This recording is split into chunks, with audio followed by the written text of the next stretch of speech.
France के ट्रेले नामक वैज्ञानिक ने जब हवन पर रिसर्च की तो उन्हें पता चला कि हवन में प्रयोग होने वाली आम की लकड़ी जब जलती है तो फॉर्मिक एल्डिहाइड नामक गैस उत्पन्न होती है, जो कि खतरनाक बैक्टीरिया और जीवाणुओं को मारती है तथा वातावरण को शुद्ध करती है।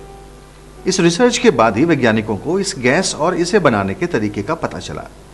गुड़ को जलाने पर भी यही गैस उत्पन्न होती है। टॉटिक नामक वैज्ञानिक ने हवन पर की गई अपनी रिसर्च में यह पाया कि यदि आधे घंटे हवन में बैठा जाए अथवा हवन के धुएं से शरीर का संपर्क हो तो टाइफाइड जैसे खतरनाक रोग फैलाने वाले जीवाणु भी मर जाते हैं और शरीर शुद्ध हो जाता है।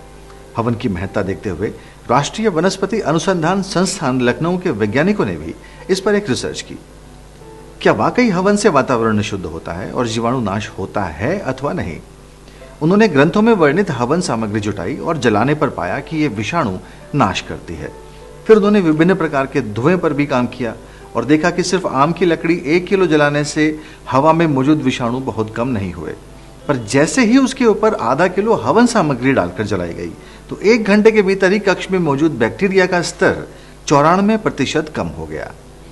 यही नहीं, उन्होंने आगे भी कक्ष की हवा में मौजूद जीवाणुओं का परीक्षण किया और पाया कि कक्ष के दरवाजे खोले जाने और सारा धुआं बाहर निकल जाने के 24 घंटे बाद भी जीवाणुओं का स्तर सामान्य से 96% कम था।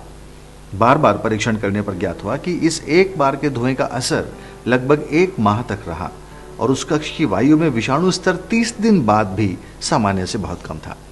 यह रिपोर्ट एथनोफार्माकोलॉजी के शोध पत्र रिसर्च जर्नल ऑफ एथनोफार्माकोलॉजी में भी दिसंबर 2007 में छप चुकी है। रिपोर्ट में लिखा गया है कि हवन के द्वारा न सिर्फ मनुष्य को नुकसान पहुंचाने वाले बैक्टीरिया का भी नाश होता है, बल्कि वनस्पतियों एवं फसलों को नुकसान पहुंचाने वाले बैक्टीरिया का भी नाश होता है, जिससे फसलों में रासायनिक खाद का प्रयोग कम हो सकता है। ऐसे ही काम की जानकारियां आप तक पहुंचती रहें, इसके लिए आपको देवभूमि न्यूज